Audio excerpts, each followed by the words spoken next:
You made it. With the development of sensing and communication and computing technologies, today's manufacturing is marching towards a new generation of sustainability, digitalization, and intelligence. According to the IEA, the International Energy Agency, industry is responsible for approximately 38% of total worldwide energy use.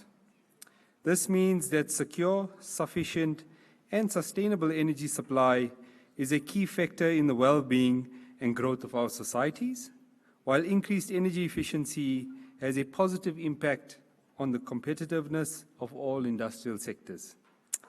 For some industries, becoming a prosumer, and yes, you heard it right, prosumer, that's a new buzzword in energy, and it speaks to an industry that produces and consumes and also controls self-generated energy. Before I introduce the first speaker, I'd just like to touch on some technology tipping points. And we are all due to see these tipping points. Well, I hope all of you see it by 2030. So these are things that we are going to experience in the near future. 1 trillion sensors connected to the internet by 2022. 10% of the world population wearing clothes connected to the internet.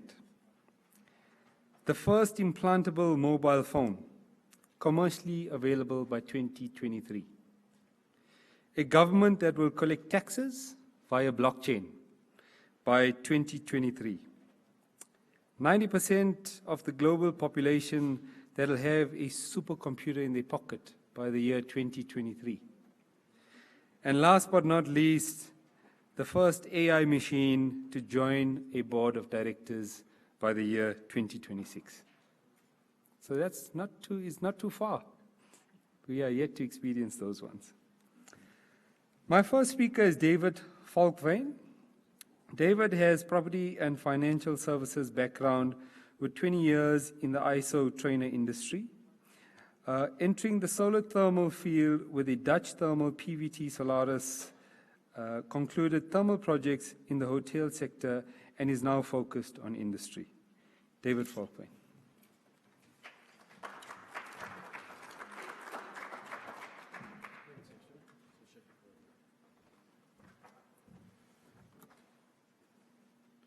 Good afternoon, ladies and gentlemen. My name is David Volkwyn. Thanks to the NCPC for hosting us today. Let me turn this thing on now.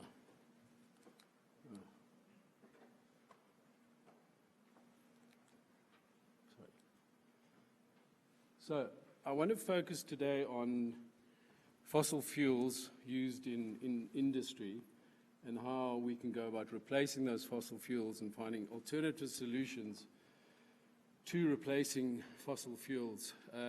Although we have a technology, I don't want to talk to that technology specifically, but I'll share with you a little bit about what we're doing. As you can see by this graph, 85% of our energy comes from coal in the industry. This is in South Africa, according to Energy Source 2016. Another interesting graph I picked up was the CO2 emissions over the last 200 odd years. And as you can see, since post the Second World War, the rise of CO2 emissions has been exponential and it's just continuing. So clearly we need to do something about how we go about generating energy in globally, both state utilities or in industry. Sorry, can't you hear me? Thanks. Sorry about that. Okay.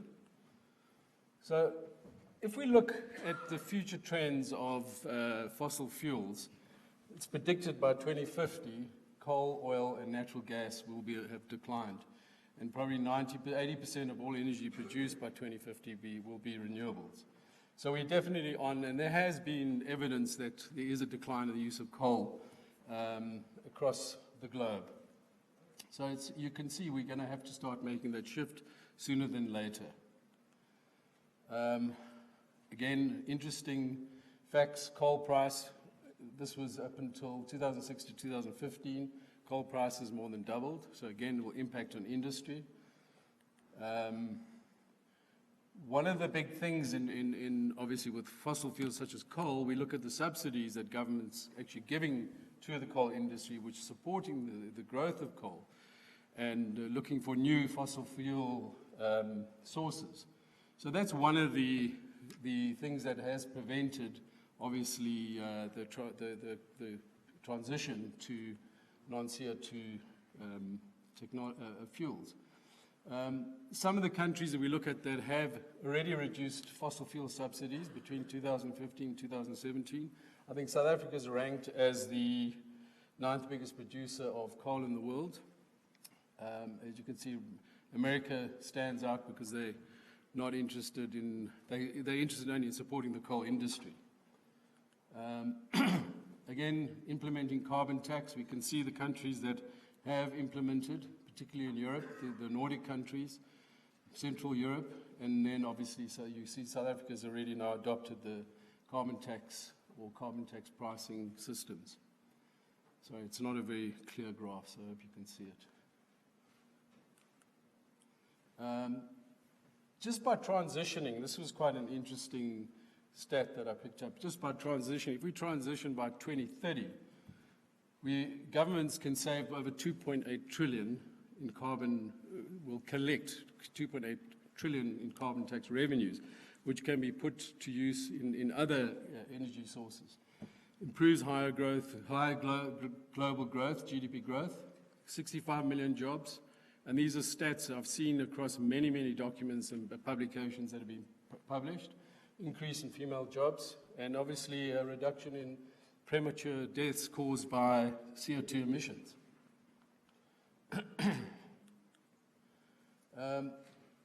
So when I made a reference to the benefit to GDP, these are just some examples I came across.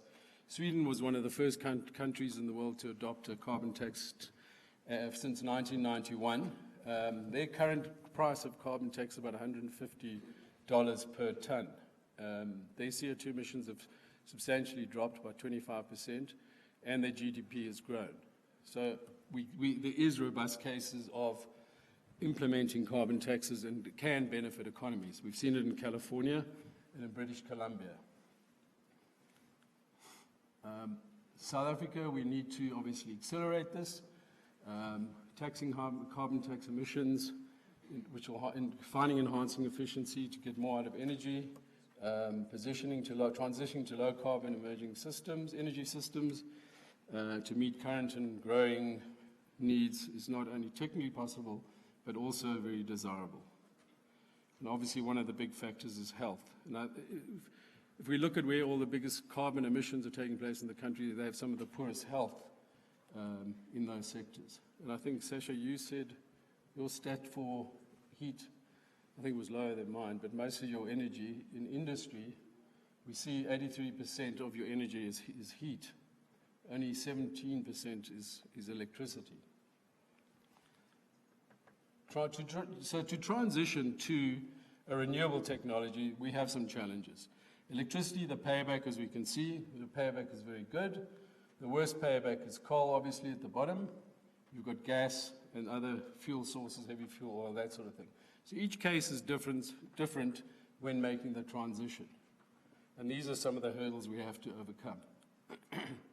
So now, focusing at industry, if industry were to adopt a policy of using thermal technologies as opposed to coals, we've analyzed all the industries. Well, there's been a lot of research on it. One of the biggest industries we've identified as having the highest heat demand is actually the food and beverage industry. And you can see the applications there. So from boiling, drying, pasteurization, cooling, sterilization, distilling, bleaching, heat treatment, and washing. So they have the biggest demand currently. And those are essentially the sectors that I believe we in the industry, the renewable sector, have to focus on. As you can see, the graph, 65% of the demand, mining next, textiles, paper, pulp, chemicals, and automotive. Food and beverage industry is obviously a growing industry. It accounts for 57 billion of South Africa's GDP every year and increasing. So there's been a lot of research on the thermal market to be implemented into industry, and we call the STTRM, which is a solar thermal roadmap of Southern Africa.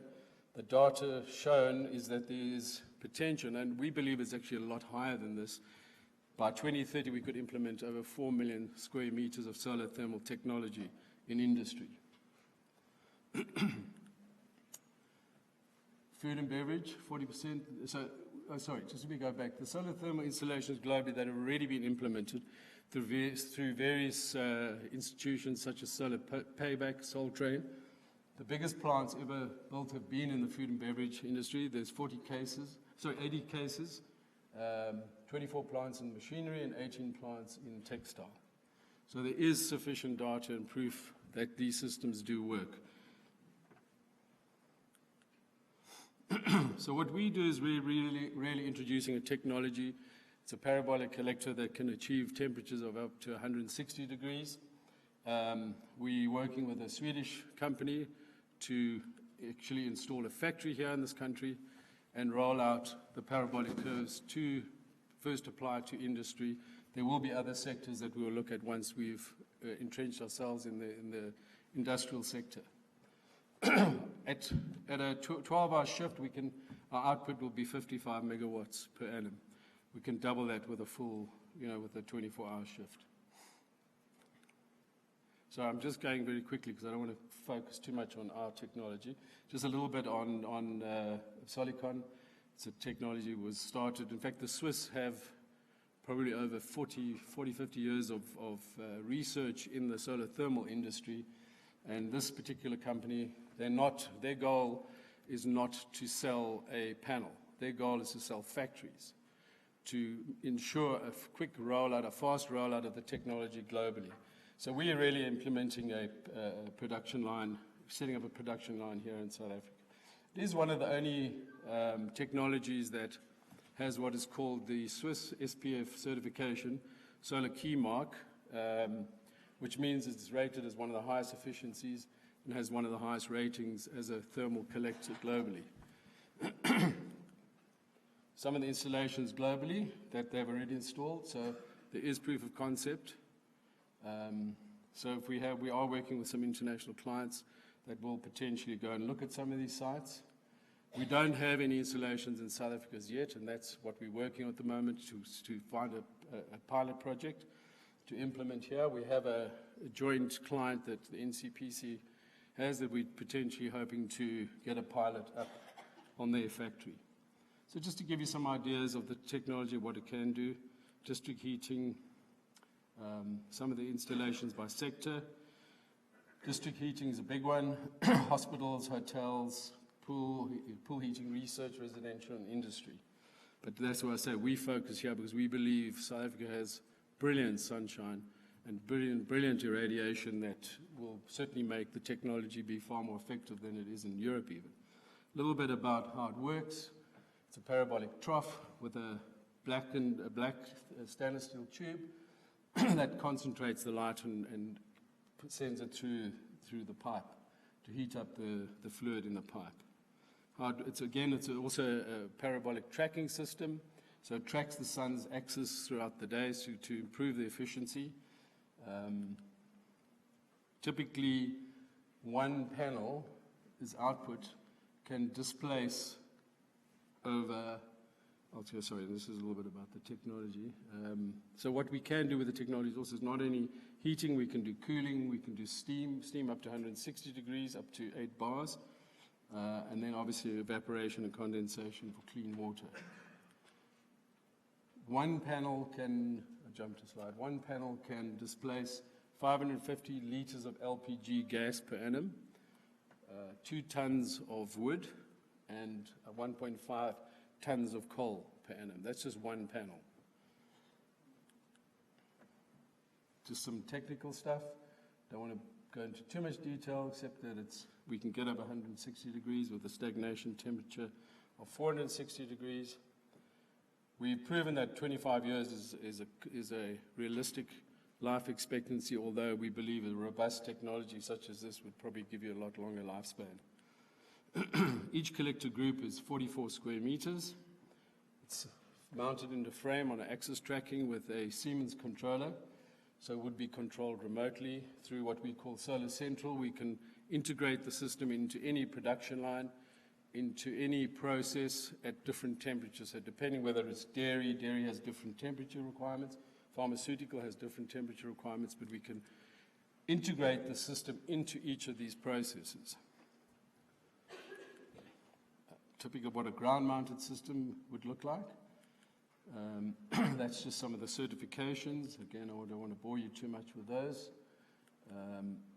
Again, job creation just in South Africa, the potential uptake of renewable energy, the growth axis is huge if we implement policies through government, etc. We believe that there will be massive job creation, particularly in solar thermal, because there hasn't been that many jobs created in the solar thermal industry. So there will be a lot of skills transfer, implementing the technology, maintenance and operations. So we believe we're definitely going to create a lot of jobs out of this industry if we have massive uptake. Again, just on the carbon tax side, from our production line, a conservative projection, over the next 10 years, we're talking about 560,000 tons of CO2 saved, and that's a conservative projection, we believe, judging by some of the projects that we're looking at in terms of size. Coming back to that graph on the solar roadmap for South Africa, if we could implement, you're talking about over nearly 4 million tons of CO2 emissions saved up until 2030. This was a project, and I think, Alf, I saw that you guys did some work for this plant. We were asked to do a project to size it for them, so I just wanted to share with you how we worked out our models. We were corrected by somebody earlier that some of our tax inputs weren't correct in terms of carbon tax, but anyway, we are new at rolling out the technology, so we do expect to make mistakes and learn from those. But what is interesting here, it was a very big project. They didn't have the space, so you can see the size of the project, but we brought in the various tax savings, the 12B, the 12L. I think the gentleman said that the 12L you couldn't implement with coal. Am I correct? Or Unipay, okay.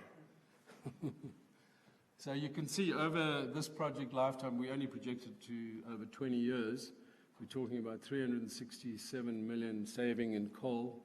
CO2 over 20 years is 100, sorry, I know this is a rand number, but your CO2 savings is 138,660,000 tons of CO2 emissions. I'm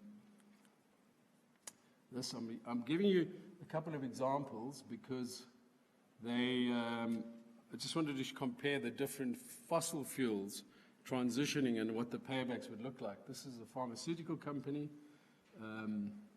We were sizing 50% to meet 50% of their demand, 50% solar fraction. Their annual hot water demand was 5,158 kilowatts. We would supply 2,580 kilowatts. The project size would look something like this. 19 odd million, 12B deduction of 5.5 million, 12L saving. There you can see the total savings over the lifetime of the project, combined saving of 114 million over 20 years. And here the payback on this was just under 5 years. I think it was 5.2 if I remember correctly. Let me just see, just over 5 years payback, and that's using gas. This was another case. This is a case that NCPC have done a lot of work with. Interesting here, they're using electrical boilers.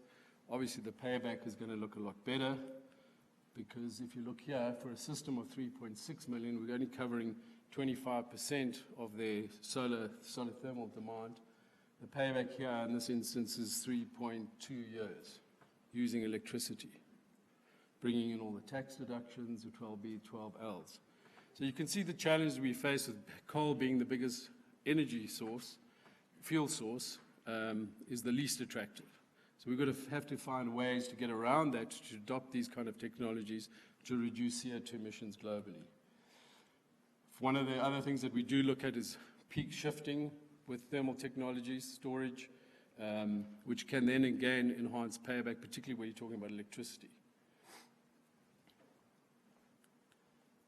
So now, how do we play the video now? Does anyone know? Sasha? Do you know how to play the video? How's it going? Sorry. So I just wanted to show you, we can actually transition a factory to a zero-2 emission factory. So you look at a typical factory with your batching, your different processes. We introduce a solar field. We can reduce your CO2 emissions by 20% just by putting in a small system. We then look at other energy efficiencies that the NCP has been working on. You look at heat recoveries, that sort of thing. You can increase your decrease your CO2 emissions by another 10% to 30%. And this is a process step, a progress step that we follow in terms of our mapping for a factory. We then add in another array of solar thermal collectors. We then reduce your CO2 emissions by 50%. We add in another array, plus we add heat storage. We again can reduce your CO2 emissions by up to 70%. And then lastly, we look at energy efficiency, energy efficient boilers, where you can actually reduce your CO2 emissions to 0. So that's essentially how we do approach a particular factory. We look at this as our end goal to actually achieve a 0-2 emission.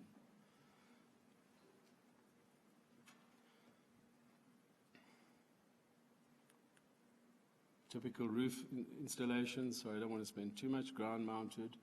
So we can apply it in any application. Yeah, so I think that's really it. Nothing really more. That's who we are. Thank you very much.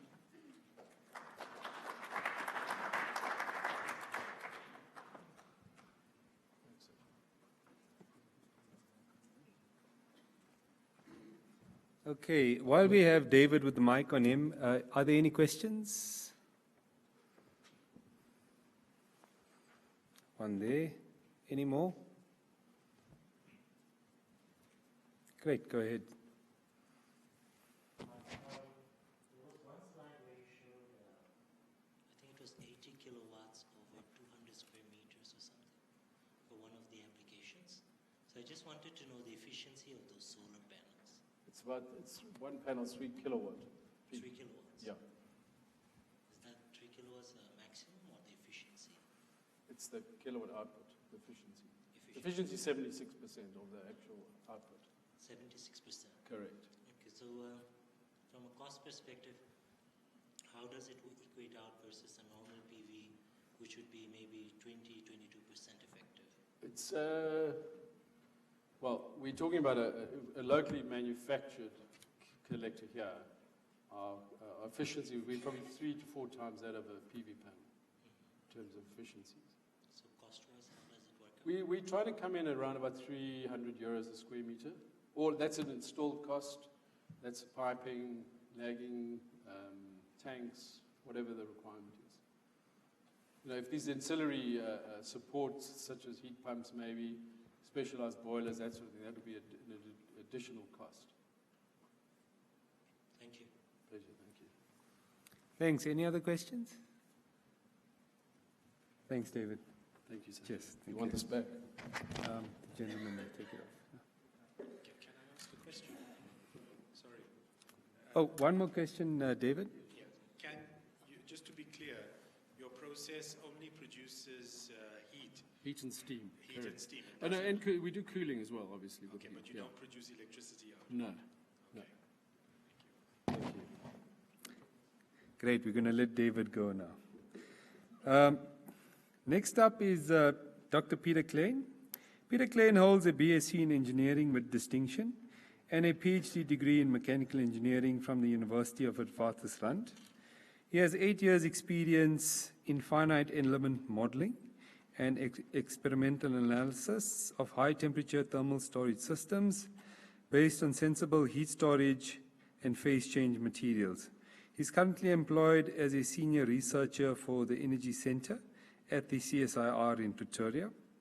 His research is focused on thermal energy systems, including solar thermal technologies for industrial process heat, thermal energy storage, and waste heat recovery. Peter is currently involved in the development of a thermal systems laboratory at the CSR. Peter.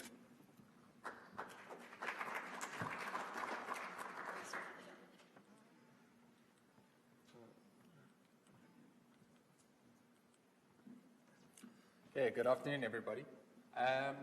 So my presentation today is just to speak a little bit of what are the opportunities regarding waste heat recovery in terms of energy efficiency within industry. So my presentation will include a background to heat and energy usage within South African industries. I will cover an overview just at a high level of some of the heat source opportunities that are available. I'll provide a very brief introduction to some heat recovery technologies. It should be noted that this really won't be a comprehensive review, otherwise you'd be here all afternoon. And then I'll provide two short case studies that just show the benefits of where heat recovery has actually been employed in South African companies.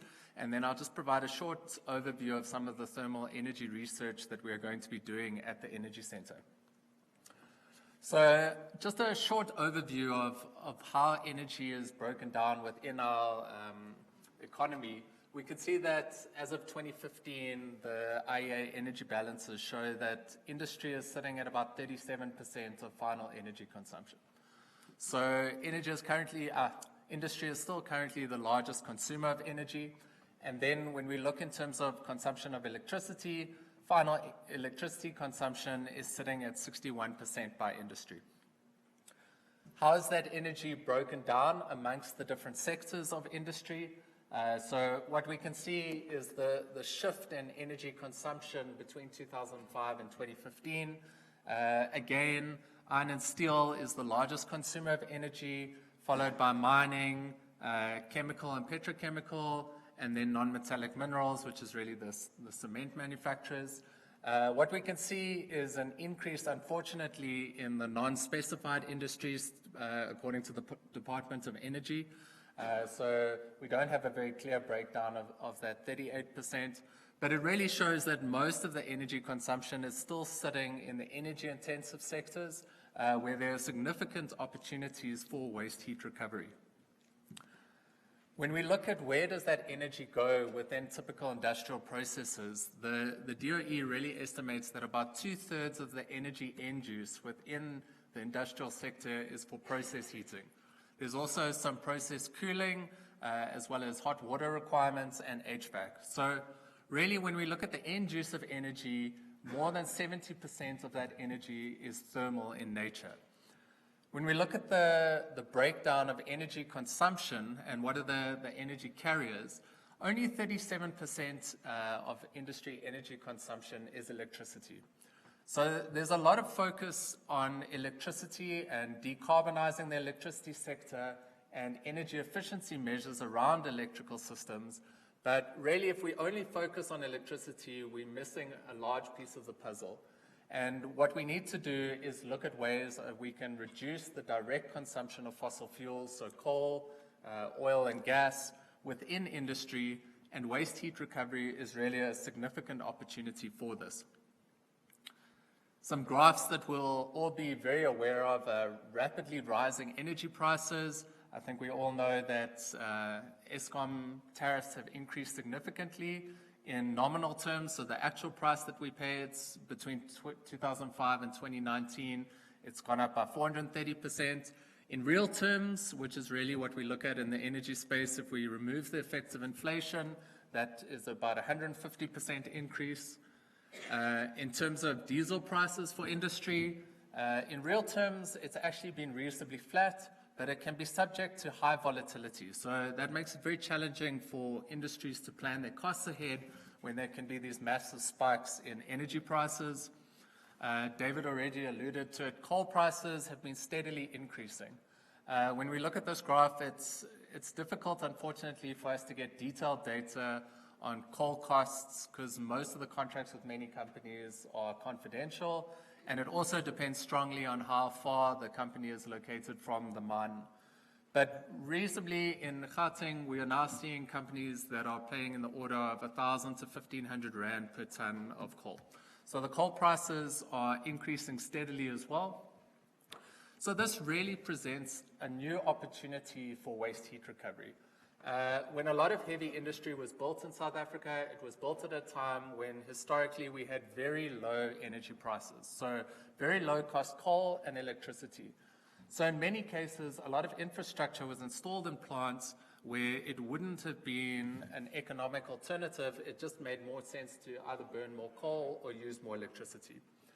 The US Department of Energy really estimates that between 20 and 50% of the energy input to industrial processes is actually discarded in some form of waste heat. So really, waste heat is one of the highest potential opportunities for energy recovery.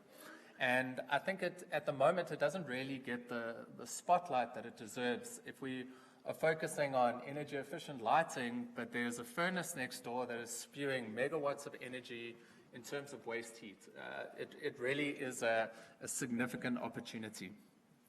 So what are some of the factors that we consider when we look at opportunities for waste heat recovery? Well, the first is really heat quantity. How much heat is available? What can we use in another process? But then we have to look at something called heat quality, and the engineers in the room will be familiar with the concept of exergy. But really what we're looking at is the temperature level of that heat that is available.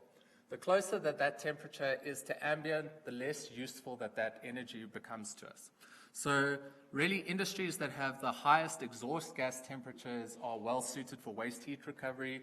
And typically you will see that in large furnaces and foundries and things like that, where there already are some existing heat recovery solutions. Other questions are, what is the working fluid? Is it gas? Is it liquid? How is that energy carried out of the process? Is it hot material that has been cast that is leaving the process? There are many things to consider, as well as things that are minimal allowable working temperatures. So that considers in flue gas, if you look at the acid dew point and corrosion issues, if you drop below that temperature. And then finally, this is quite a really important one, is looking at operational schedules. So especially in batch-wise processes, it can be really technically challenging to recover that waste heat and use it in a consistent manner into other processes, especially when the operational schedules aren't aligned. So a typical waste heat recovery process will really include the heat source. So there you're talking about combustion exhaust, process gas exhausts, hot gases from furnaces and ovens, or even cooling tower water. Then you move to the heat recovery equipment, where we're looking at regenerators, recuperators, flue gas economizers, waste heat boilers, and some thermoelectric generators. Then an optional addition to a waste heat recovery system is thermal energy storage, which is really the background that I come from. There we're looking at sensible, latent, and thermochemical heat storage. And then finally, the end use. What are we going to use that heat for? We can use it for preheating, so in an economizer, preheating the feed water going into the boiler. We can use it for hot water supply within a factory, electricity generation, or space heating. Those are really some of the options. So if we're concerned about what is the temperature involved in the process, if we look at a high-level overview of different industrial sectors that might have a high potential for waste heat recovery, we can immediately see that the energy-intensive sectors of iron and steel, non-ferrous metals, mining, chemicals, all of these sectors have high-temperature processes. And what we are really saying as an energy center is we need to do some deep dives into these energy-intensive sectors to really see how much heat recovery are they doing at the moment. How much heat recovery was installed when a lot of that infrastructure was first put on the ground. If you look at, then again, what are some typical exhaust gas temperatures from these kind of processes? So really in the iron and steel making, you have temperatures approaching 1500 degrees. So they have a significant potential. And then moving down in terms of ceramic manufacturers, and then all the way down to cooling water from like furnace doors and things like that. And one of the technologies that we are actually investigating as the Energy Center at the moment is something called an absorption heat transformer, where we are actually looking at taking low-grade heat sources and seeing if we can raise their temperature so they can become more useful above 100 degrees Celsius within processes. In terms of heat recovery technologies that could be available to various industrial processes, on the passive side, we're looking really at your typical heat exchangers, but then also thermal energy storage, and I'll talk a little bit more about what regenerators look like. On the active side, you're looking at what can you do with that heat, transform it into a different energy carrier. So on waste heat to power, you have your typical steam cycle for Rankine cycle, then also organic Rankine cycle and the Kalina cycle. So the organic Rankine cycle really allows you to have a higher efficiency and lower capital cost for smaller steam systems, well, smaller systems, because it uses really a refrigerant. So it has a high efficiency at low temperatures.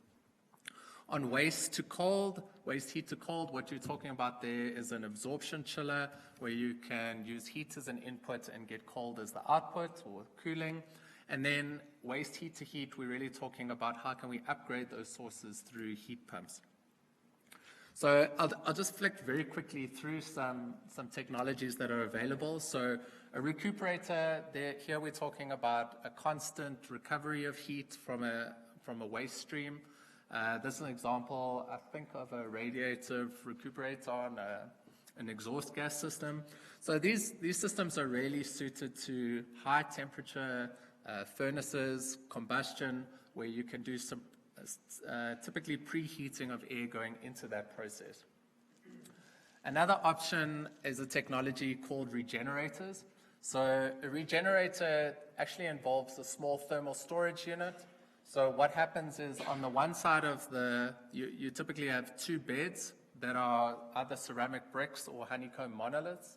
And from the exhaust gas, what you do is you recover the heat on the one side, and on the other side, you preheat the incoming combustion air.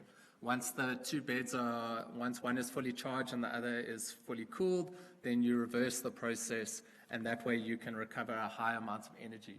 These are typically used when you have quite a dirty exhaust gas that is available. Other more niche technologies, you get rotating heat wheels. So this is really a porous medium that is cycling between two ducts. One of the advantages of this technology is you can really, in many HVAC type applications, you can also recover moisture from an airstream. They're typically limited to medium temperature applications, so sort of below 300 degrees. Sealing and expansion issues can be a problem, and you also get some cross-contamination between gases. You can also look at a waste heat boiler. So here you could look at generating excess process steam that could go back into your process, or you could use that steam or another working fluid to drive electricity producing cycle. So, and this isn't really even scraping the surface of different heat exchangers and passive recovery techniques that are available. It's really a case of how can you match the technologies that are available off the shelf today commercially to specific applications, but then also, as I'll talk in a case study just now, of how can we do R&D, and specifically what we're looking at the Energy Center is how can we identify new opportunities and new technologies that can be deployed in the waste heat recovery space. So this is a first case study. It's from the project developer on this was Vuselela Energy. The project was conducted at Anglo American Platinum at their Waterfall complex at the smelter. So as part of their, I think it's called the ACP plant, essentially what's required is that the off gases produce excess heat within the process, and to keep the converting process at a specific temperature, they initially actually had a fan air cooling system. So they were actively just cooling their process down and dumping that heat into the environment. So what Vusilela Energy did was they went to them and they said, let's do something useful with this heat supply. The reason that this is kept at 230 degrees is an issue, I believe, regarding the sulfur dew point within the process. So what they did was they went and installed an organic Rankine cycle onto that plant. So that takes in a hot water supply at 230 degrees and returns it at 220 degrees. And this plant produces in the order of 5 megawatts of electricity, which is then sold back to Anglo American Platinum. So just a short overview of, this is I think that's probably the cooling towers for the plant there, and this is the plant itself. Again, we're not talking about small pieces of equipment. The investment in this plant for a 5 megawatt was in the order of 150 million rand, and it has 17% efficiency. Plant lifespan in the order of 30 years. Probably the biggest challenge that there is to waste heat recovery is really the high variability in terms of temperatures and flow rates and even composition of the waste gases. So what you typically see in these kind of profiles is that you get significant and rapid variations in temperature. And when you put variations in temperature like that into a heat exchanger, it can often cause problems into the process. Even if your heat exchangers are fine, what you typically have if you're trying to drive a turbine off that is the turbine has an optimal design point. And if you're fluctuating the load factor all over the place, you really reduce the efficiency of your turbine. So this was some work that was done where they provided a small thermal storage system. And the thermal storage is not designed to store significant amounts of energy, but all it aims to do is smooth that profile slightly. And I think it was only like 1 or 2 megawatt hours for this process, and they resulted in a 33% improvement in efficiency. So really thermal storage we believe has an important role to play in heat recovery. The one option is to smooth a variable supply, like I just talked about, but the other option is sitting when you have batch-wise processes. So how can you shift energy if you have a batch-wise process that is making waste heat, but you want to convert that into either a flat profile, or even perhaps you would want to shift that to a different batch at a different time. So this is an R&D project that I'm currently involved in, looking at a ceramic manufacturer. So they produce engineering ceramics. These are 3 of their kilns, but they have some other kilns on the side of the plant. Essentially what they do is they fire alumina ceramics to the order of 1600 degrees. It's a batch-wise process, and then what happens is they spend in the order of 2 days cooling those kilns down, and they vent all that heat out the roof at the moment. On the other side of their plant, they're constantly casting from their molds, and they have a series of electric ovens that they're using to dry the moisture off of those molds. Part of the problem is that these molds are very sensitive. If for even a few seconds you start going above 60 degrees, they start to crack. And also, they cast almost all day in their production cycle, and they only fire sort of once a week, so there's a misalignment. So I must just say, as part of this, CSIR is really doing R&D on a thermal storage system for this, and NCPC have been kind enough to do a baseline energy audit for the company so we can really know what their savings are going to be. So what we are developing for this company is a thermochemical heat storage system.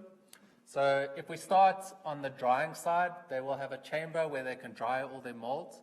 What they do is they pass humid air through this drying chamber.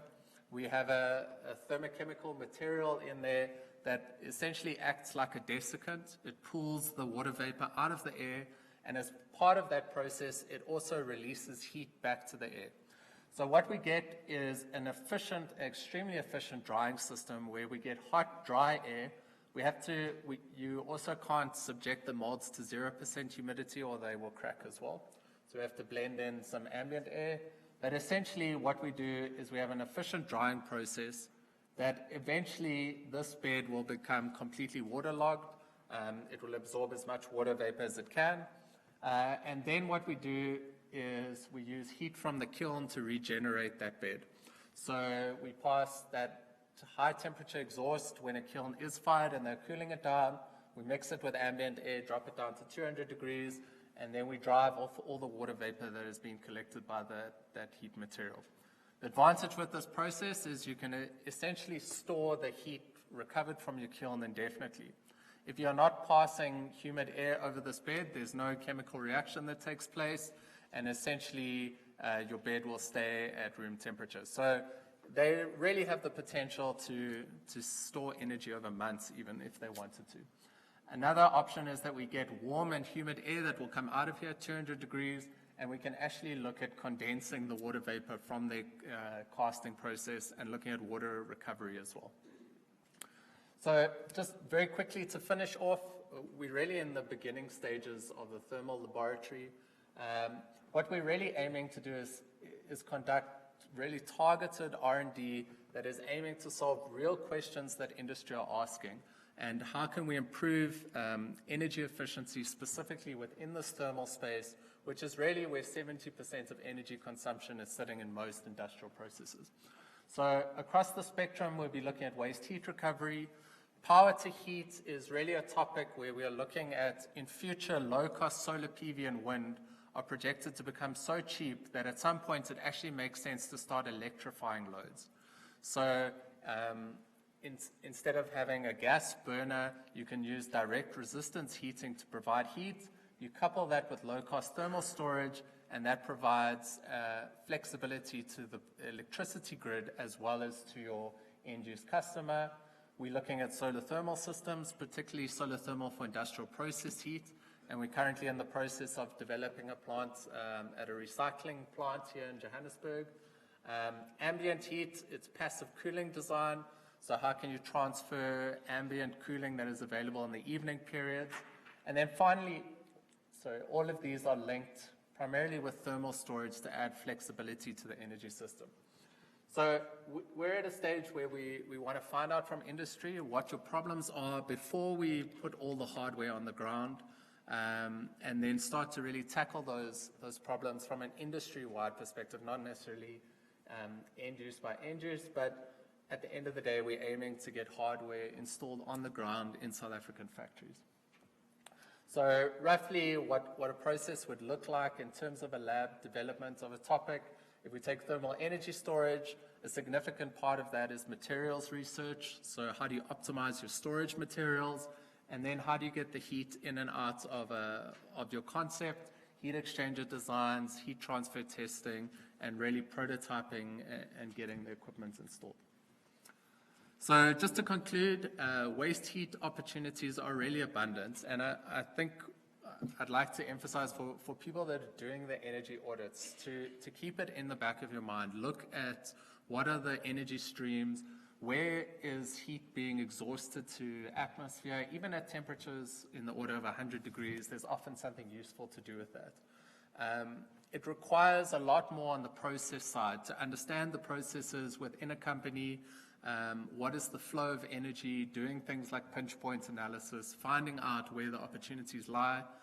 But really, there is a big but here. It's not always a plug-and-play solution. It often requires detailed engineering work as well as extensive capital investments. But often the payback periods that we're seeing with these technologies are getting more and more attractive as the energy costs are rising. So there's a long road ahead, but there certainly is significant potential for this technology within South Africa. Thank you.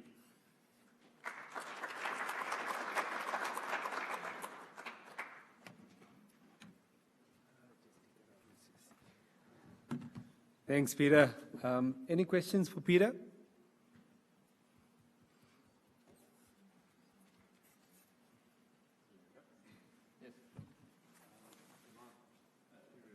Speak into the mic. So my area of speciality is the cooling and vapor compression cycles. And we see in the food and beverage, it's in cold storage, significant heat available in these ammonia systems. So processed food, cold storage, and some reasonably good temperatures, probably in the 70 to 80 degrees. I'm discharge temperature and quite a lot of energy at about 30, 35 degrees. Are there any pilots or any projects that you've been involved with in that space, recovering heat from those types of systems? Not specifically myself. I guess in some contexts it would be quite similar to sort of heat recovery on compressed air systems, I guess, and finding a use for that. It's really about finding the end use in your process. So food and beverage, you would have seen on the solar thermal slides, almost all their energy is below 100 degrees Celsius. So a lot of them will say, no, we have coal boilers and we need steam at 20 bar and it must be above 200 degrees. But when you actually go into the process, you find that it's steam driving through a hot water heat exchanger, and really they need water at 50 degrees at the end of the day. What I've found I mean, I'm not hugely experienced in this yet, but speaking to plant engineers, it often takes a lot of wading through their process diagrams to actually identify these end-use sectors, and it's not a trivial matter. Just to get the data from a company.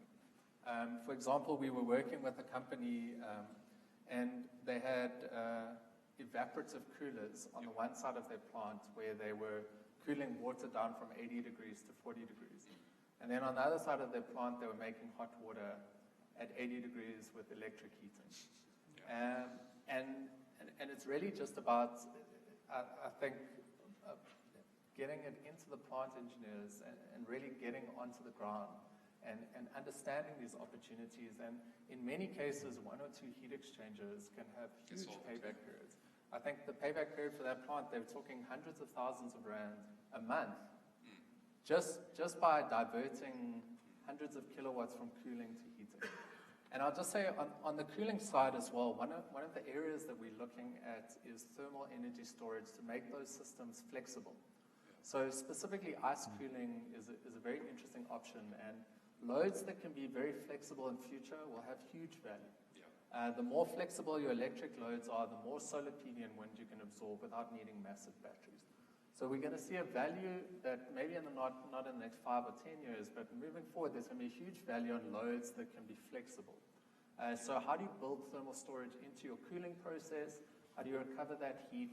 And as I said, we're working on an absorption system where you can actually take 50-degree heat and use more heat to bump that up to, say, in the order of 120 degrees, with a COP of about 50%.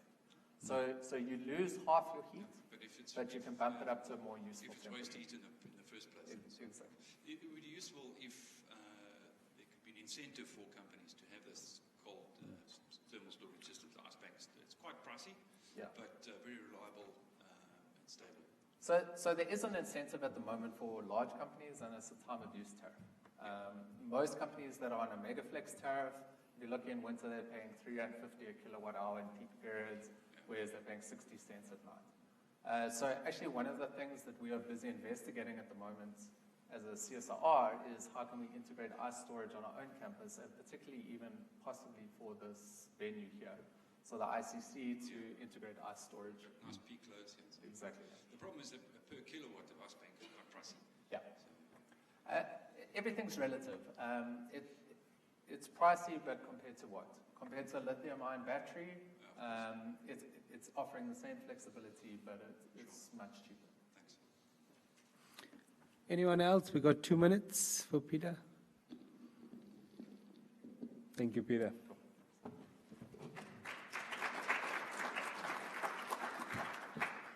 Okay, the next speaker and the last speaker of the session is Alfred Oxenberg. Alf needs no too little introduction. If you didn't hear or see Alf during the course of yesterday and today, you've clearly been in the wrong space at the wrong time. And I'm not saying that because he's my boss. So Alfred Oxenberg heads up the SAIE project, an international project that is implemented by the National Cleaner Production Centre of South Africa and the United Nations Industrial Development Organization. In addition to a background in engineering, Alf has experienced a 30-plus year career in industry, specializing in production in the textile sector before joining the IE project. He is now one of the country's leading experts in industrial energy management systems and energy systems optimization, and he serves on the International Energy Agency's Digital Technologies for Energy Management expert panel as an energy advisor to the Parliamentary Portfolio Committee on Energy. Alf.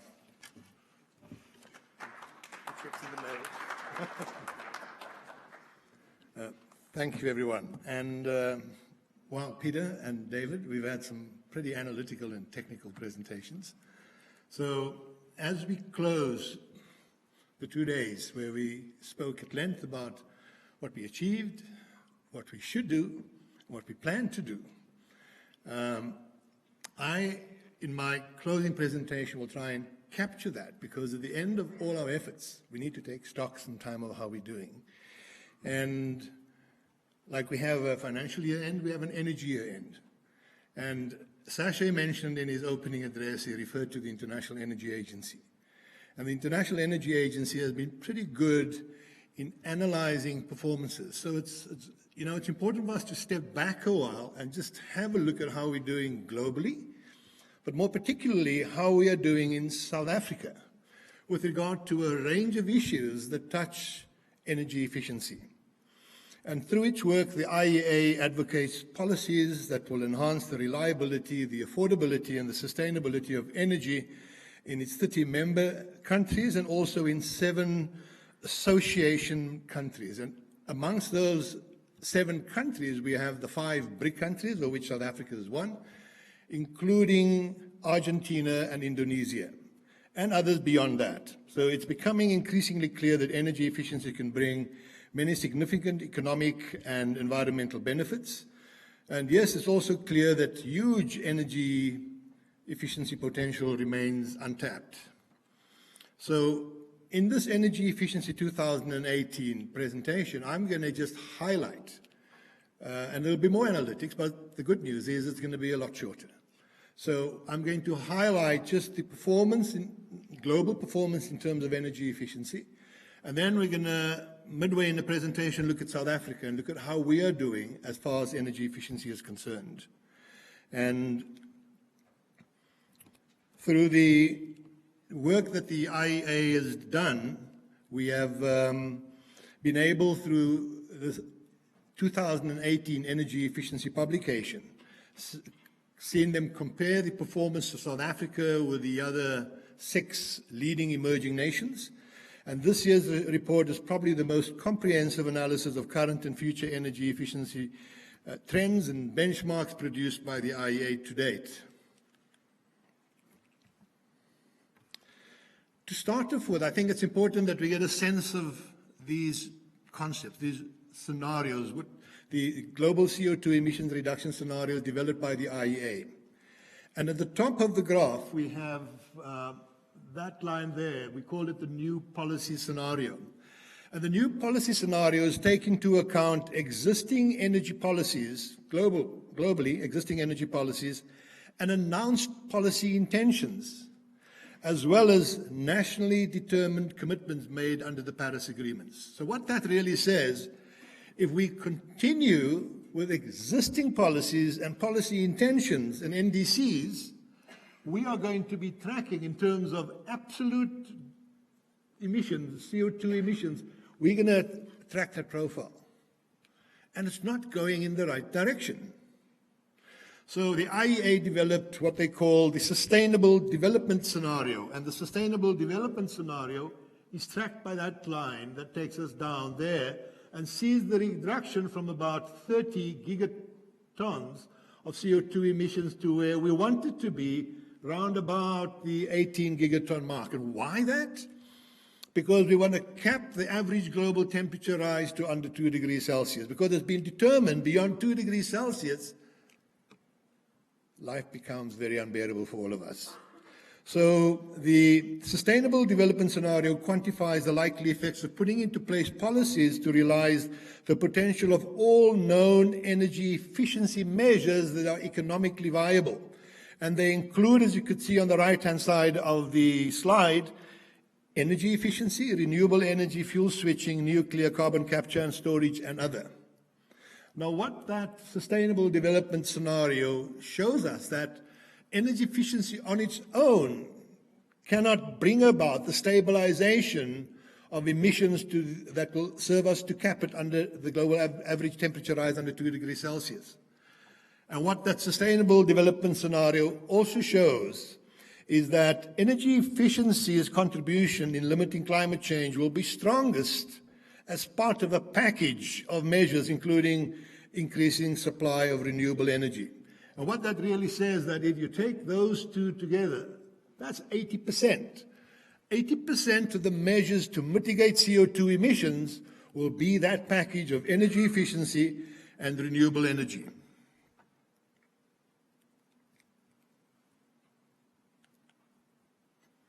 Okay, now we're still looking at the global landscape, and when we look at changes in global primary energy demand, then over a period spanning 2011 to 2017, then global primary energy demand rose by 2% in 2017, the largest increase we've seen in global energy demand since 2010. Now, that's a big jump, especially if you look at the two preceding years. In 2015 and 16, it was relatively flat. And some of the reasons for that is that we've seen a primary energy demand in OECD countries, in the developing world, of 1.2% in 2017 after a period of pretty flat growth.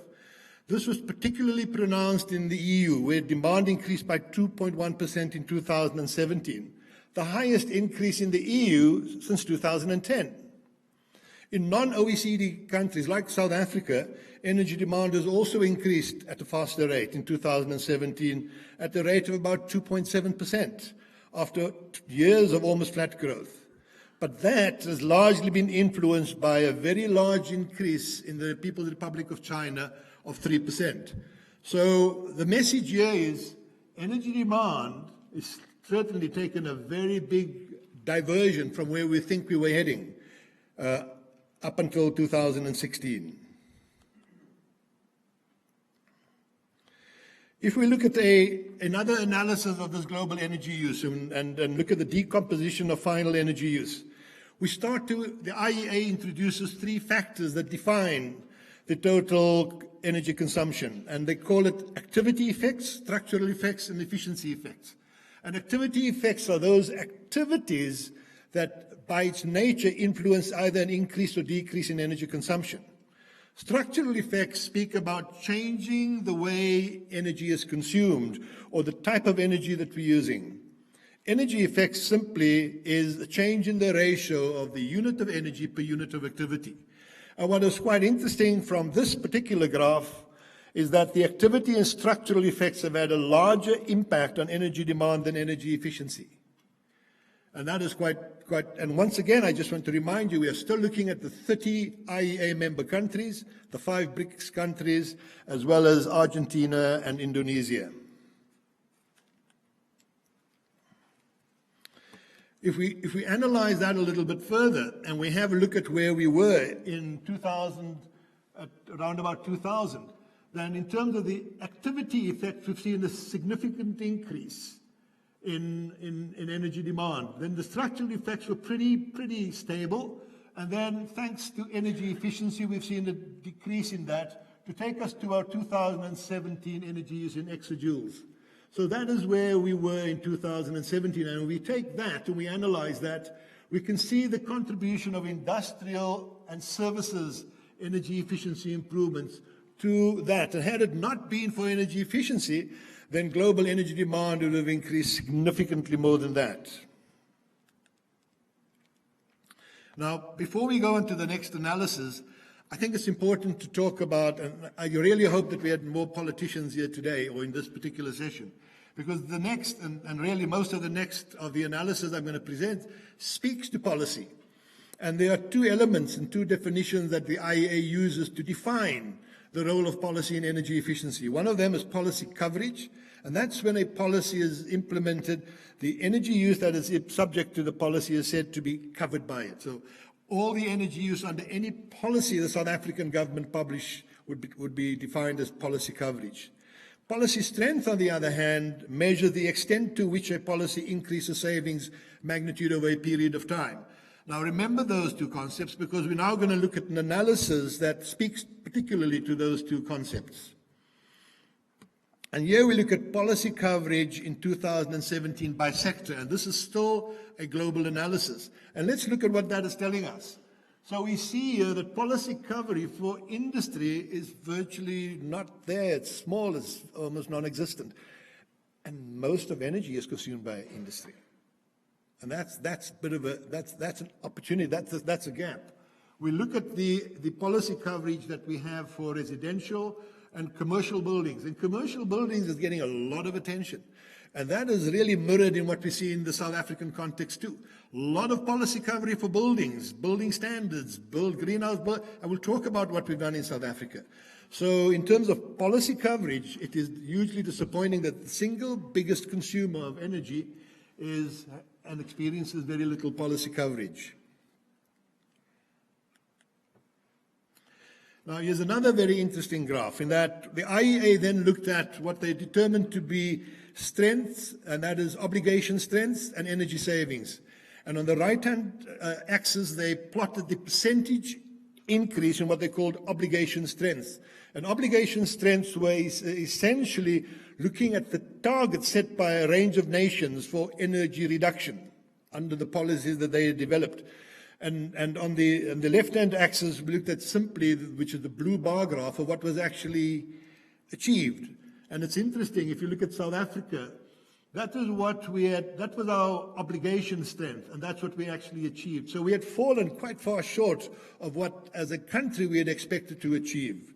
But you know, if you look at some of the other countries, particularly France, Denmark, Spain, and Luxembourg, they fell even much further short of their obligations, this obligation strengths. So that's an indication of, even in our little world in South Africa, that it may not amount to much, and it may not be as obvious as some of the others, that we are really way short of our energy obligations. Now, I think this may be one of the last global graphs before we start looking at South Africa. And I want you to look at the graphic on the left-hand side. In 2000, this looks purely at energy-related greenhouse gas emissions. In 2017, energy-related greenhouse gas emissions increased by 32.5 gigatons of CO2e, and that's about 1.4% higher than 2016 levels. And that graphic on the left-hand side shows you the graphic with and without with energy efficiency built in. That's without energy efficiency, and that's with energy efficiency. Starting at 2000 and heading to 2017. Are we going in the wrong direction, guys? We are not making a big enough deflection in that graph. That trend is heading the wrong way. So, however, was it not for improvements in energy efficiency since 2000, emissions would have been between 16% higher. So globally, energy efficiency is recognized for what it does in terms of global emissions. We now look at the decomposition of the South African final energy use. And now let's look and focus closer in what's happening in our own country. And we look at this decomposition. Efficiency gains in the residential and transport sectors were completely offset by worsening efficiency in the industry and service sectors. Let's analyze that quickly. So this is where South Africa was in terms of energy use in the year 2000. In terms of the activity structure and efficiency effects, we've seen an increase. We've seen an increase there. In fact, a slight decrease there and an increase there. So really, in 2017, our energy use is 2.5 exajoules. Has increased significantly from where we were in 2000 at under 2 exajoules. If we analyze what has happened in that space there, then it's clear that the losses in industrial and services energy has been one of the biggest lost opportunities in South Africa. If we analyze that a little bit further and we start looking purely now at emissions in South Africa, and once again, we find that we are going in the wrong direction. And for these mitigation measures, we see the sustainable world scenario showing that that is where we are. But our emissions are constantly and on the increase. And as a result of that, I suppose we've seen the National Energy Efficiency Strategy. And I just want to touch on the first element within the National Energy Efficiency Strategy. And those there are targets that have been set with the economy-wide target of 29% for between 2015 and 2030. And if we look at the target set, the largest targets were in transport, commercial and public, and residential sectors. The industrial sector target is one of the lowest, and that may be because, we're starting to see diminishing returns, or it's a sector where it's very difficult to extract that kind of benefit. But what is important in that area is the kind of recommendations that the IEA, in consultation with the Department of Energy, has made in that regard. And if we look at some of those there, they speak about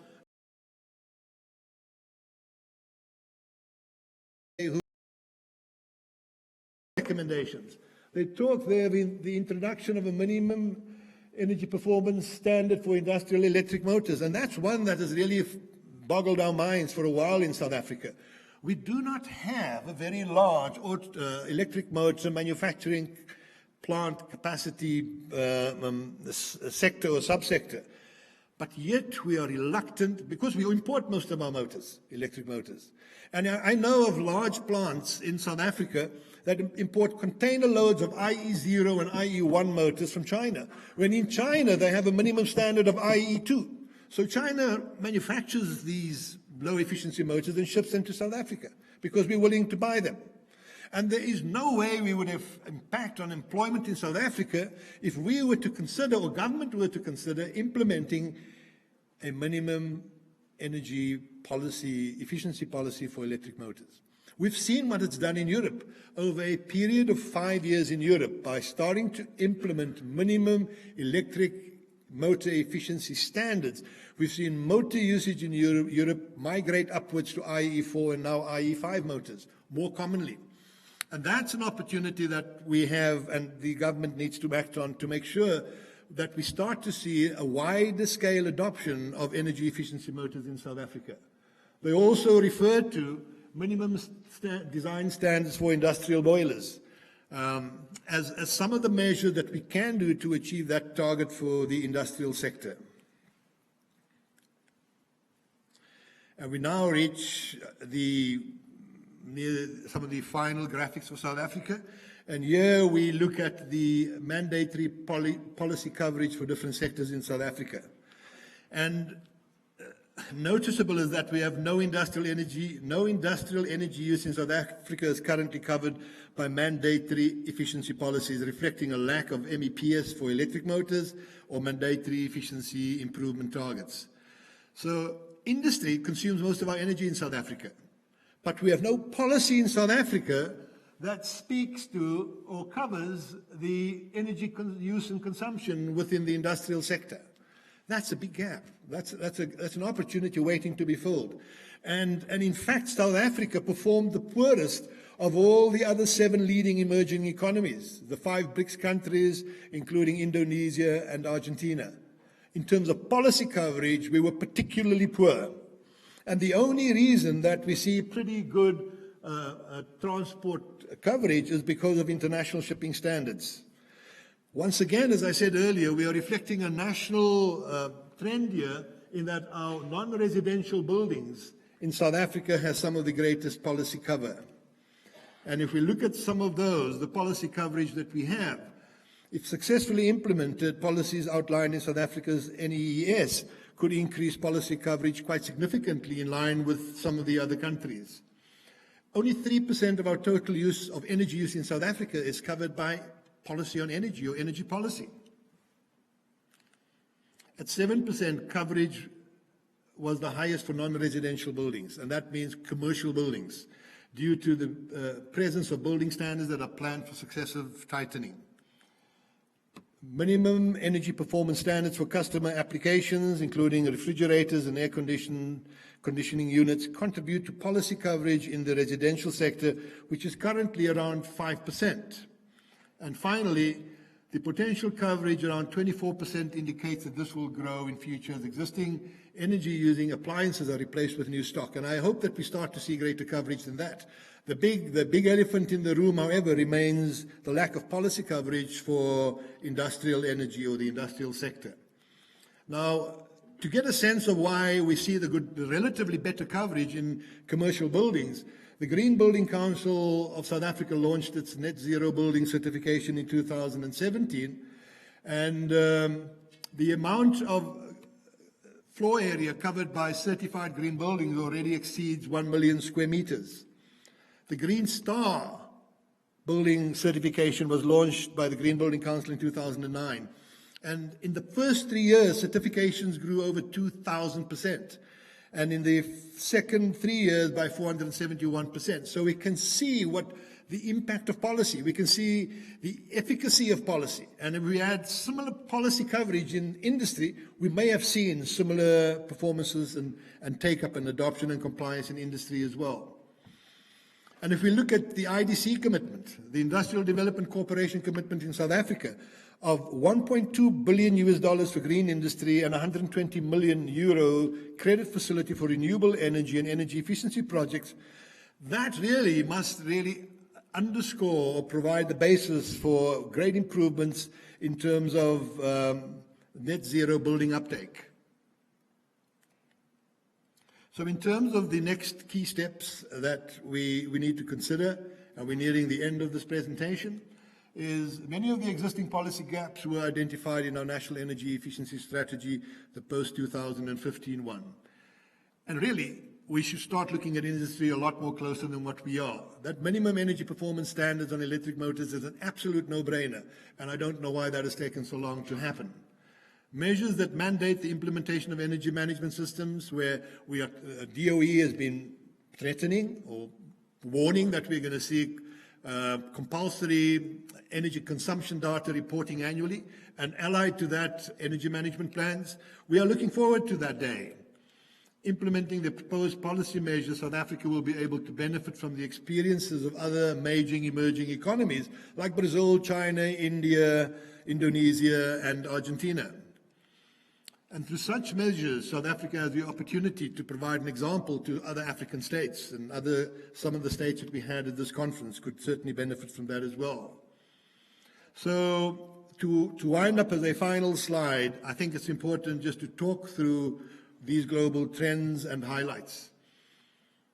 As we review what we've seen happen globally, and as we consider what's happening in South Africa, then energy demands is increasing again. So after some flat years, it's certainly increasing again. Energy intensity improvements are slowing. Very concerning. Demand would have been higher, much higher, had it not been for energy efficiency, and we know that. And the IEA has drawn that correlation quite strongly. Current policies are not maximizing existing opportunities. In fact, the lack of policy presents a major opportunity. Government spending on energy efficiency incentives is relatively small compared to other expenditure, and that includes South Africa. A more efficient world is possible, so there's some hope for all of us. Energy efficiency has had and could continue to have a range of multiple benefits, and realizing future benefits of energy efficiency requires scaling up policy action. So once again, I really hope that we had some politicians in this audience so that they could hear and learn what was said. And with that, I want to thank all the speakers. I want to thank all of you for having participated and networked during the 2 days of the conference. And we want to wish you a safe flight back to your offices and homes. And really, we want you to go back and hope that this is just not another talk shop, and that you go back and you start applying some of the valuable networking, and you start applying some of the lessons you may have learned at this conference to ensure that we address some of these, so that, God willing, when we're all back here in 2 years' time, we are not preaching the same sermon to the same people. So thank you very much.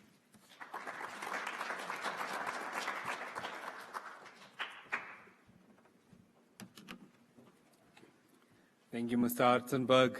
Any questions for Alf? Everyone's tired. Yes. Oh, Kevin's not tired. Yes, Kevin, go ahead. Now I got you off. Thank you for that. Very interesting. Thank you for those insights.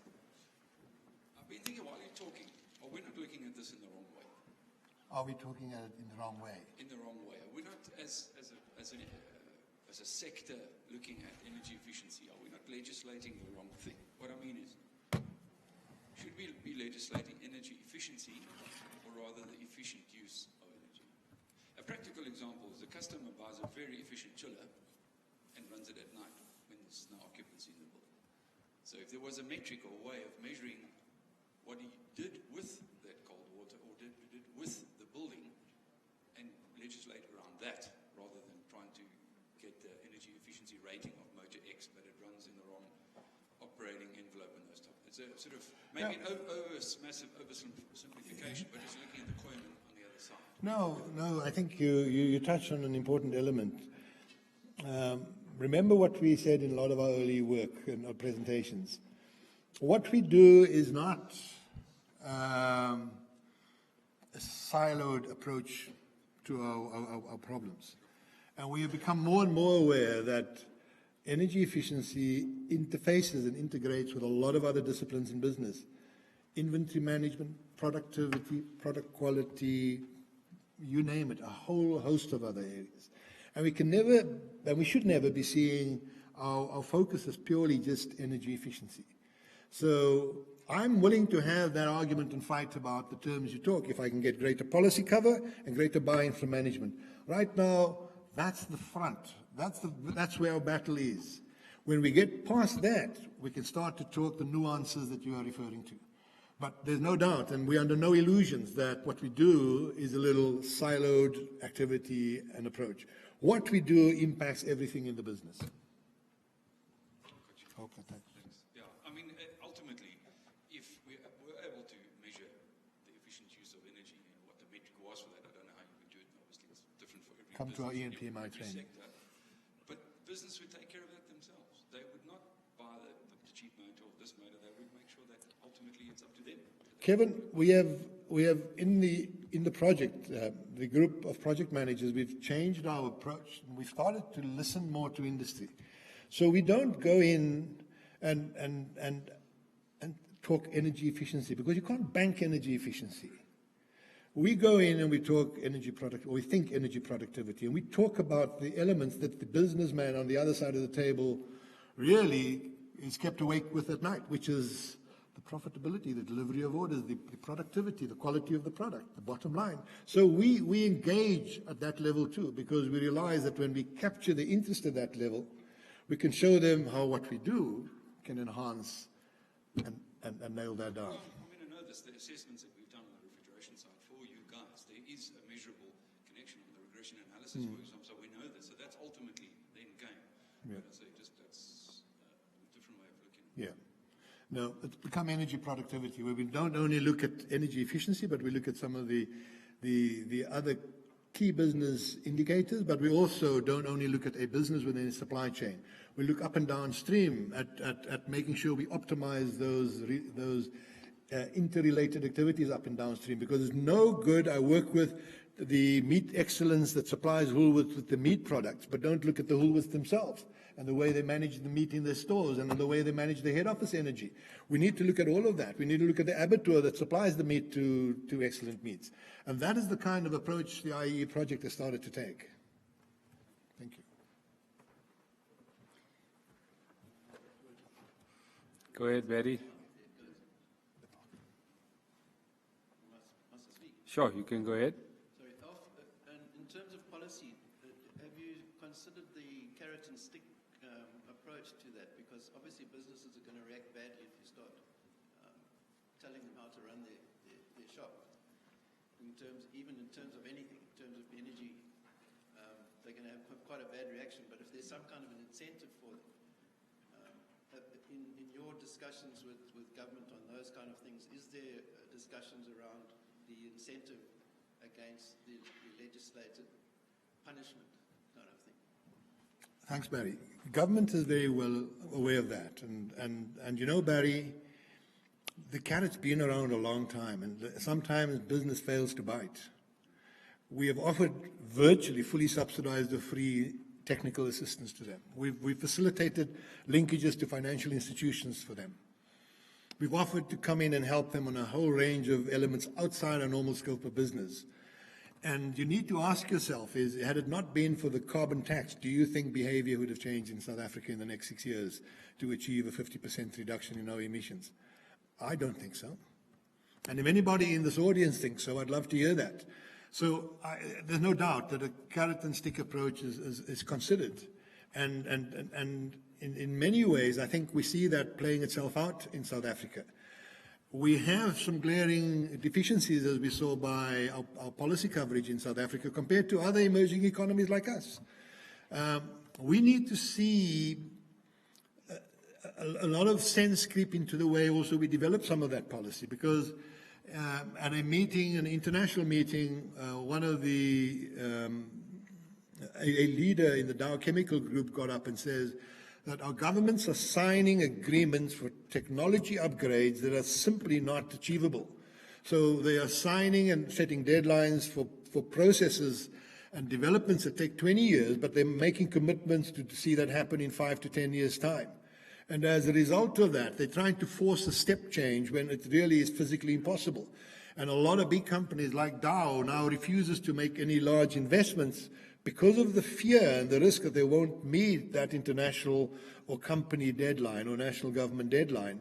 And as a result of that, we see diminishing investment in some of their chemical plants.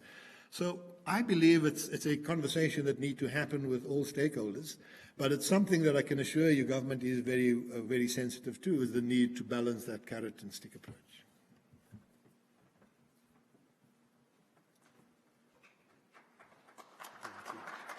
Good. Thanks. Thanks, Alf. So the last session, the carbon tax plenary will not be taking place. So this was essentially the last session for the day. I invite you to join us for tea. Let's network, let's engage, let's talk, and let's have tea, and I wish you a safe journey home. Thank you.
Thank you.